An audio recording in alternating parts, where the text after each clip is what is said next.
আসসালামু আলাইকুম। চলে আসলাম আপনাদের সাথে শেয়ার করতে মালিহার দুপুরের খাবার।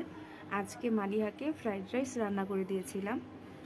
মালিহা সবজি একেবারেই খেতে পছন্দ করে না, তবু আমি চেষ্টা করি ওকে খাওয়াতে।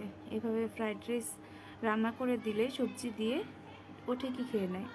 তাই মাঝে মাঝে আমি ফ্রাইড রাইসটা ওকে রান্না করে দিই। এখানে আমি পোলাও চাল সিদ্ধ করে নিয়েছিলাম, তারপর একটা দেশি মুরগির ডিম আর কিছু চিকেন ভেজে তুলে রেখেছিলাম। তারপর সবজিগুলোকে একটু হাফ বয়েল করে নিয়েছিলাম।